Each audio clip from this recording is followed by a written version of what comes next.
At 73, Eva Whitmore lost her home, her marriage, and the daughter who chose her father's side. But when she returned to her late father's abandoned train station, she discovered hundreds of hidden letters that revealed a secret powerful enough to change her life forever. Rain hammered against the marble driveway of the Whitmore estate as thunder rolled across the dark sky above Rosewood. Beneath the cold porch light, Eva Whitmore stood trembling with a single worn suitcase beside her feet, her silver hair soaked by the storm and her thin coat clinging to her fragile body. At 73 years old, she looked painfully small standing outside the house she had called home for more than 4 decades. Warm light spilled from the mansion windows behind her, and somewhere inside, faint laughter echoed through the halls she once cleaned, decorated, and filled with quiet love for her family. Then, the front door opened, and Adam Whitmore stepped outside, wearing a dark wool coat and leather gloves, his expression colder than the rain itself. Without hesitation, he tossed a ring of rusted keys onto the wet ground between them. "You should be grateful I left you anything at all," he said flatly. "That old train station your father abandoned is more than enough for someone like you." Eva stared at him as if she no longer recognized the man she had spent 43 years loving. Her lips trembled. "Adam, please," she whispered weakly. "I gave you my whole life." But Adam showed no emotion. Behind him, Eva briefly noticed the silhouette of a younger woman moving comfortably through the living room that once belonged to her. The sight shattered something deep inside her chest. Adam adjusted his coat and continued, "The divorce papers are signed. The accounts are closed. There's nothing left to discuss." Then, just before shutting the door, he looked directly at her and said, "You always were too sentimental to survive in the real world." The door slammed shut, leaving Eva alone in the storm. For several seconds, she simply stood there, staring at the glowing windows of the house where she had once waited every evening for Adam to return home from work. Now there was nothing left for her there anymore. Slowly, she bent down and picked up the rusted keys lying in the puddle below. Attached to them was a faded metal tag that read, "Rosewood Station, the abandoned train station her father once managed, a place nobody had spoken about in decades." That night, Eva slept inside an old city bus, parked beside a gas station on the edge of town. The heater barely worked, and rainwater tapped softly against the fogged windows while distant headlights slid across the darkness outside. Sitting alone beneath the dim yellow ceiling light, Eva held an old family photograph she had managed to save before Adam forced her out. It showed a younger Eva beside Adam and their daughter Misa during a summer picnic many years earlier. Everyone in the picture appeared happy, or at least she once believed they were. With shaking fingers, Eva reached for her phone and called Misa one final time. After 2 rings, her daughter answered. "Mom?" Hearing her voice nearly broke Eva immediately. "Misa, I don't know where to go." Silence followed. In the background, Eva could hear office noises and distant traffic. Finally, Misa sighed quietly. "Dad told me everything." Eva closed her eyes in pain. "Then you know what he did." Another silence. Then Misa replied softly, "Mom, maybe it's time you stop depending on people." The words cut deeper than the freezing rain outside. Eva lowered the phone slowly, unable to breathe for a moment. "I was never trying to depend on anyone," she whispered, but Misa had already emotionally drifted away. Before ending the call, she only said, "I'm sorry, Mom. I just can't get involved." The line disconnected, leaving Eva alone in the empty bus as tears rolled silently down her cheeks. Not because Adam had thrown her away, but because her own daughter believed she deserved it. The next morning arrived gray and bitterly cold. Eva sat outside the gas station holding a weak paper cup of coffee, staring blankly at the empty road ahead. She had nowhere left to go. The house belonged to Adam now. The bank accounts were frozen. Most of her old friends had quietly disappeared years ago as Adam became wealthier, colder, and more controlling. For the first time in her life, Eva truly understood what loneliness felt like. Then her fingers brushed against the rusted station keys still resting inside her coat pocket. A memory suddenly surfaced from deep within her childhood. She was 7 years old again, sitting on the counter inside Rosewood Station while trains thundered past outside beneath golden autumn trees. Her father, Eva Whitmore, smiled warmly as he adjusted his station master uniform and told her softly, "No matter how lost you feel someday, Eva, trains always leave tracks behind." Tears filled her tired eyes.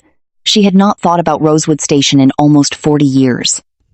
After Eva passed away, the station closed soon afterward and slowly faded into obscurity. Nobody wanted it. Nobody cared enough to restore it. And after Sarah Whitmore moved into the family home, the station disappeared from family conversations entirely, as though it had never existed. Eva looked down at the keys in her hand. They were old, cold, and forgotten, just like her. Slowly, she stood up from the bench and finally realized there was only one place left for her to go. By late afternoon, a small taxi carried Eva down an overgrown road near the edge of town. Dead trees swayed quietly in the wind as fog rolled across the empty landscape. When the driver finally stopped, he looked uncertain as he stared through the windshield. "You sure someone lives out here?" he asked. Eva said nothing. Beyond the fog stood the faint silhouette of an old abandoned train station. The weathered sign hanging above the entrance barely remained attached to the building. Rosewood Station. Rust covered almost every surface. Broken windows reflected the gray sky overhead. Wild weeds pushed through the old train tracks, as though nature itself had reclaimed the place long ago. Eva stepped out slowly into the cold wind and stared at the station in silence. Memories flooded her mind all at once, her father's laughter echoing across the platform, warm lights glowing through winter storms, old jazz music playing softly from the office radio, train whistles singing at sunset while passengers hurried through the station doors. But now, everything was silent. The taxi eventually drove away, leaving her completely alone. Eva walked carefully toward the entrance, her footsteps creaking against the old wooden platform. With trembling hands, she slid the rusted key into the lock. At first, it refused to move. Then, suddenly, with a sharp metallic click, the ancient door slowly creaked open inward. Dust floated through thin beams of fading sunlight. Inside stood broken benches, abandoned luggage carts, faded train schedules, and clocks frozen in time. The air smelled of old wood, rain, and forgotten years. Eva stepped inside carefully, her eyes wandering across the shadows of the empty station until they finally stopped at the far end of the room. There, untouched by time, stood her father's old office door. The faded words were still visible across the glass. "Station, Master Eva Whitmore." Eva covered her mouth as tears filled her eyes. For the first time since Adam threw her out into the storm, something inside her no longer felt completely empty. The first night inside Rosewood Station felt colder than Eva expected. Wind slipped through cracks in the old wooden walls, while the weak glow of a single lantern barely illuminated the abandoned waiting hall around her.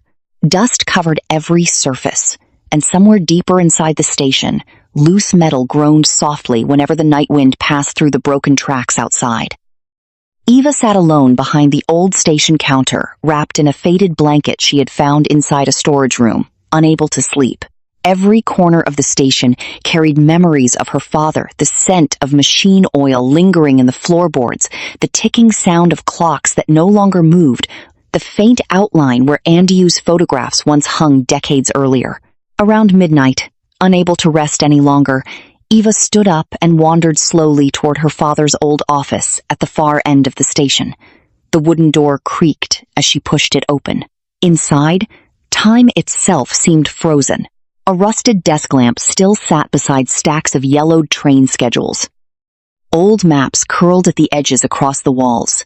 A thick layer of dust covered Eva Whitmore's desk exactly as he had left it before his death more than 40 years earlier. Eva gently ran her fingers across the desk surface, leaving thin trails through the dust. Then her eyes stopped on an old silver pocket watch resting beside a cracked ledger book. She picked it up carefully. The watch no longer worked, but when she turned it over, she noticed something scratched faintly into the metal casing. For Eva, when the time comes, her breath caught in her throat. Confused, she examined the desk more closely until she noticed one drawer slightly different from the others. Unlike the rest, this one was still locked. Eva searched the office for several minutes before finally remembering the tiny brass key hidden beneath the pocket watch itself. Her hands trembled as she inserted the key into the drawer. For a moment, nothing happened. Then came a soft, metallic click. Slowly, the drawer slid open. Inside rested a single envelope covered in dust. Across the front, written in faded ink, were the words, "To my daughter, Eva." Eva froze completely. Her fingers shook violently as she picked up the envelope. For several seconds, she simply stared at her own name written in her father's handwriting she had not seen since childhood. Tears immediately blurred her vision. Carefully, she opened the letter and unfolded the fragile paper inside. The words were uneven, as though Andrew had written them late at night with tired hands. "If you are reading this, Eva, then life has likely hurt you more than I was ever able to protect you from. There are things I should have told you many years ago, things I was too weak, too afraid, or perhaps too late to say. But before anything else, you must know this. You were never a burden to me. Not for a single day of your life." Eva covered her mouth as silent tears rolled down her cheeks. All her life, she had carried the feeling that she was unwanted, inconvenient, too emotional, too weak. Adam had repeated those words for years, until she eventually believed them herself. But now, sitting alone inside the forgotten station, hearing her father's voice through a piece of paper decades after his death, something deep inside her began to crack open. She continued reading. "One day, when the station is silent and you feel you have nowhere left to go, I hope these letters will help guide you home again." Letters. Eva's eyes widened. This was not the only one. Before she could fully process the thought, footsteps suddenly echoed somewhere outside the office. Eva quickly stood up, startled. The station was supposed to be abandoned. The footsteps grew closer through the dark hallway until an older man appeared in the doorway holding a lantern in one rough, weathered hand. He wore an old railroad jacket stained with oil and carried the exhausted face of someone who had spent most of his life working beside machines in storms. For several seconds, both of them simply stared at each other in silence. Then the old man's expression softened with disbelief. "Eva?" he asked quietly. "Is that really you?" Eva blinked through her tears before slowly recognizing him. "Nani?" she whispered. Nani Brooks stepped further into the office, looking around at the dust-covered room with deep sadness in his eyes. "I heard someone reopen the station," he said softly. "Didn't think I'd live long enough to see that happen." Eva looked down at the letter still trembling in her hands. "I found this in my father's desk," she whispered. The moment Nani saw the envelope, his entire expression changed. A long silence filled the room before he finally pulled a chair forward and sat down heavily beside the desk. He looked older than Eva remembered, but his eyes still carried the same quiet kindness her father once trusted deeply. Nani stared at the letter for several seconds before finally speaking. "Andrew wrote hundreds of them," he said quietly. Eva's breath caught. "What?" Nani looked toward the dark station windows, where rainwater slowly slid down the cracked glass. "Your father wrote to you for years after your mother died," he explained. "But Sarah never wanted you reading them. She said the past needed to stay buried." Eva stared at him in disbelief. "You mean there are more?" Nani nodded slowly. "A lot more." The lantern light flickered softly across the old office walls as thunder rumbled in the distance again. Then Nani stood up and walked toward the large wooden bookshelf behind Andrew's desk. For years it had appeared completely ordinary. Nani reached behind one side of the shelf and pulled something hidden near the wall. A dull mechanical sound echoed through the room. Slowly, part of the bookshelf shifted outward several inches, revealing a narrow, hidden space behind it. Eva gasped softly. Inside the concealed compartment were dozens upon dozens of old boxes stacked carefully on top of one another. Some were tied with faded ribbon. Others were marked by years and dates written in Andyu's handwriting. Letters, hundreds of them. Eva stepped forward in complete silence, overwhelmed by the sight before her. For decades, she had believed she was forgotten, unimportant, unloved. But hidden behind the walls of the abandoned station was proof that someone had spent years trying desperately to leave pieces of love behind for her to someday find. Eva reached for one trembling box, while tears streamed freely down her face. And for the first time in many years, the loneliness inside her heart no longer felt endless. Morning sunlight slowly began filtering through the cracked windows of Rosewood Station as dust drifted through the cold golden beams like tiny floating memories trapped in time. Eva barely slept that night. She remained inside Andyu's old office until dawn, surrounded by hundreds of unopened letters hidden behind the secret compartment in the bookshelf. Some envelopes were yellow with age. Others carried dates from decades earlier. Many simply read, "For Eva someday." One by one, she opened them carefully with trembling hands while tears silently rolled down her cheeks. In one letter, Andyu described how proud he felt watching her learn to read as a little girl beside the station ticket counter. In another, he apologized for failing to protect her after her mother died. Every page carried warmth Eva had spent her entire adult life searching for in people who never truly saw her. By sunrise, the abandoned station no longer felt empty. It felt alive with the voice of the father she thought she had lost forever. Outside, the distant sound of metal clanging suddenly echoed across the tracks. Eva stepped onto the old platform and found Nani already working beneath one of the rusted station lamps with a toolbox resting beside him.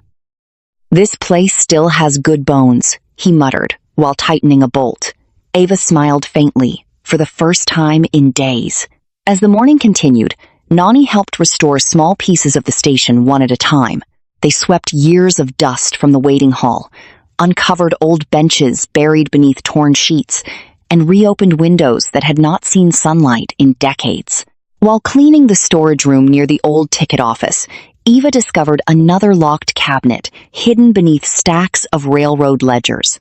Inside were dozens of documents carefully wrapped in oilcloth to protect them from moisture. At first, they appeared to be old railway contracts and maintenance records. But then Eva noticed something unexpected. Her own name written across several legal papers. Confused, she carried the documents back to Andyu's office, where Nani quietly examined them beneath the desk lamp. The moment he saw the signatures, his expression darkened with disbelief. "Your father never sold the land around this station," he whispered. Eva frowned. "What do you mean?" Nani slowly spread the papers across the desk. "Rosewood Station doesn't just include this building," he explained. "Your father owned the surrounding railway property too." Most people forgot about it after the station closed. Eva stared at the maps in confusion, while Nani pointed towards several sections highlighted in faded red ink. "A few months ago," he continued, "the county approved a tourism expansion project. They're planning to reopen part of the old railway routes for historical tours." Eva's eyes widened slowly as realization began sinking in. "You're saying this land," Nani nodded heavily, "is worth far more now than anyone ever imagined." The room fell silent except for the soft creaking of the old station walls. Eva looked down at the documents again, barely able to process what she was hearing.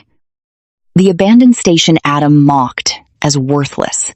The place he tossed at her like garbage was suddenly tied to land potentially worth millions of dollars. But strangely, the discovery did not excite her the way Adam would have expected. Instead, her eyes wandered toward the waiting hall outside, where sunlight now touched the dusty wooden benches for the first time in years. She imagined families gathering there again, music returning, laughter echoing through the station halls the way it once had when she was a child. "I don't want to sell it," she said quietly. Nani looked at her carefully. "Eva, do you understand what this could mean?" She nodded slowly. "For the first time in my life, I finally have something that feels real." Later that afternoon, News of the station property somehow reached Adam Whitmore. He sat inside his luxurious office downtown while a real estate advisor nervously explained the details across the conference table. The railway district project increased surrounding land values almost overnight, the man explained carefully. If the ownership documents are legitimate, Rosewood Station may now be one of the most valuable undeveloped properties in the county. Adam's face slowly lost color. "That's impossible," he muttered. "That place was abandoned." The advisor hesitated before replying, "Apparently the ownership remained under Eva Whitmore's estate all these years, which means..." He stopped speaking. He did not need to finish the sentence. Adam already understood. Eva now legally owned everything. For several long seconds, Adam stared silently through the office windows at the city skyline beyond. Then anger slowly replaced the shock in his eyes. He remembered standing in the rain only days earlier, throwing those station keys at Eva's feet with disgust. He remembered mocking the old building as worthless. And now, the woman he discarded with nothing might suddenly possess something more valuable than everything he fought to keep. Back at Rosewood Station, however, Eva cared little about the money. Over the following days, she and Nani continued slowly bringing the station back to life. They repaired broken lamps along the platform, polished the faded station sign, and reopened the old cafe corner near the waiting hall. One evening, while cleaning the office windows, Eva noticed several children standing outside the station fence, watching curiously. "Is the station reopening?" one little boy asked shyly. Eva smiled softly. "Maybe someday." The children began returning almost every afternoon after school, helping sweep floors and listening eagerly as Nani told stories about the golden age of the railway. Word slowly spread across Rosewood that the abandoned station lights had turned on again after 40 years of darkness. Elderly residents began visiting to share old memories. Travelers passing through town stopped to take photographs beside the restored platform. For the first time in decades, Rosewood Station no longer felt forgotten, and neither did Eva. Meanwhile, Adam's life began quietly unraveling behind closed doors. Several risky investments failed almost simultaneously. Business partners started distancing themselves. The younger woman who once laughed inside Eva's home disappeared the moment financial rumors began spreading through town. The expensive life Adam built around himself started collapsing piece by piece, like rotting wood beneath too much weight. Yet every newspaper article, every local conversation, every photograph online only seemed to mention one thing now: the miraculous restoration of Rosewood Station and the elderly woman who brought it back to life. And with every passing day, Adam slowly realized the most painful truth of all: the woman he believed was weak had rebuilt herself without him. Autumn arrived quietly in Rosewood, painting the old railway tracks gold beneath falling leaves, while warm light once again glowed through the windows of Rosewood Station each evening. What had once been a forgotten ruin at the edge of town was slowly becoming the heart of the community again. Elderly couples stopped by to drink coffee beside the restored platform, while children gathered after school to hear Nani's stories about the golden age of the railway. Travelers passing through town began taking photographs beneath the newly repaired station sign, and for the first time in decades, laughter echoed through the halls that had once stood silent beneath layers of dust and abandonment. Eva often stood near the old ticket counter in quiet disbelief, watching life return to the place everyone else had forgotten. Sometimes she would pause beside Andiu's office door, holding one of his letters close to her chest, silently wishing he could see what the station had become again. Little by little, the broken pieces inside her heart had begun healing alongside the station walls. But while Rosewood Station came back to life, Adam Whitmore's world was beginning to collapse behind closed doors. The first sign came when one of his largest business investments suddenly failed after months of hidden financial problems. Then another project collapsed soon afterward. Within weeks, several longtime business partners quietly distanced themselves from him, afraid their own companies would be damaged by the growing rumors surrounding his financial instability. The luxury image Adam spent decades building around himself was beginning to crack. Yet what humiliated him most was not the money he was losing. It was the fact that people throughout town had started talking about Eva instead of him. Everywhere he went, he overheard conversations about the station, about the elderly woman who restored a forgotten piece of Rosewood history with her own hands, about the kindness she showed visitors, about the way the station somehow made people feel hopeful again. Adam could not escape it. One afternoon, while sitting alone inside an expensive restaurant downtown, he overheard two elderly women speaking proudly about Eva at the next table. "That station feels alive again," one of them said warmly. "And that poor woman, after everything she went through, she still chose to build something beautiful." Adam tightened his jaw in silence as the women continued talking. "People like Eva are rare now," the other woman replied softly. "Most people would have become bitter after being treated like that." Adam suddenly lost his appetite. He threw cash onto the table and left the restaurant without finishing his meal. Outside, cold wind swept through the city streets as he stood beside his expensive car staring at his own reflection in the dark window glass. For the first time in years, he no longer recognized the man staring back at him. Meanwhile, back at the station, Eva Whitmore arrived unexpectedly one rainy evening just before closing time. Eva looked up from the cafe counter in shock as her daughter stepped hesitantly through the old station doors. Misa looked exhausted. Dark circles rested beneath her eyes, and the confident sharpness she once carried had faded noticeably. For several seconds, neither woman spoke. Then, Misa quietly looked around the restored station, her eyes lingering on the warm lights, polished benches, and old photographs hanging along the walls. "You really rebuilt all of this?" she asked softly. Eva nodded. "Not alone." Misa swallowed hard before slowly stepping closer. "I didn't understand before," she admitted. "Dad made it sound like you were just giving up." Eva remained silent. Misa's eyes drifted toward the stack of old letters resting beside the counter.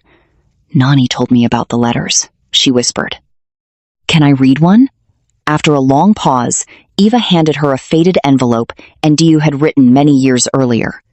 Misa sat quietly near the station window while rain tapped softly against the glass outside. As she read the letter, tears slowly filled her eyes. In it, Diu described how deeply Eva loved her daughter and how often she sacrificed her own happiness simply to keep peace inside the family. By the time Misa reached the final paragraph, her hands were trembling. "I never saw any of this," she whispered brokenly. Eva looked at her daughter carefully. "That's because I spent most of my life trying to protect everyone else from pain," she said softly. Misa began crying openly. "I should have been there for you." For a moment, neither woman moved. Then slowly, Eva walked around the counter and wrapped her arms around her daughter for the first time in years. Outside, the rain continued falling across the old railway tracks while the station lights glowed warmly through the darkness like a lighthouse guiding lost people home. But across town, Adam's situation continued worsening rapidly. The bank officially froze several of his remaining accounts, while lawyers began contacting him about mounting debts connected to his failed investments.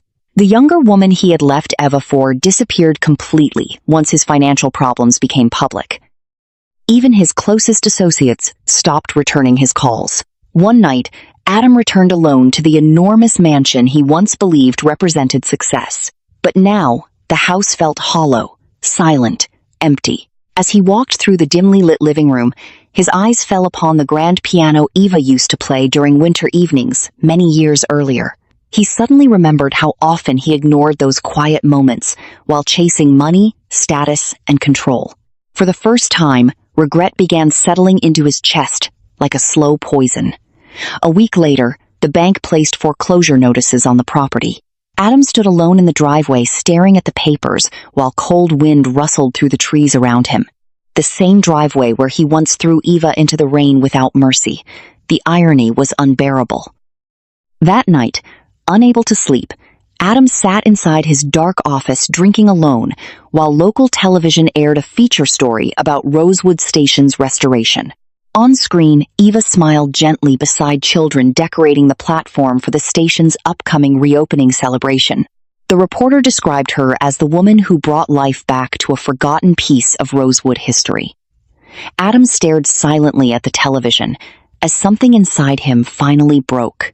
He realized the station was never the true treasure Andy left behind. Eva was, and he had thrown her away with his own hands. Late the following evening, heavy rain once again swept across Rosewood, just as it had on the night Eva lost everything. At Rosewood Station, Eva finished locking the cafe doors while the warm glow of lanterns reflected softly across the restored wooden floors. Suddenly, 3 slow knocks echoed from the front entrance. Eva froze. Outside, standing beneath the rain with soaked gray hair and trembling hands, was Adam Whitmore. But the proud man who once looked down on her was gone now. His expensive coat was wrinkled, his face looked older, hollow, almost fragile beneath the station lights. For several long seconds, he simply stood there in silence, staring at her through the rain-covered glass. Then, with tears gathering in his tired eyes, Adam whispered the words Eva never believed she would hear from him. "I was wrong." Thank you for watching my video. Don't forget to subscribe my channel.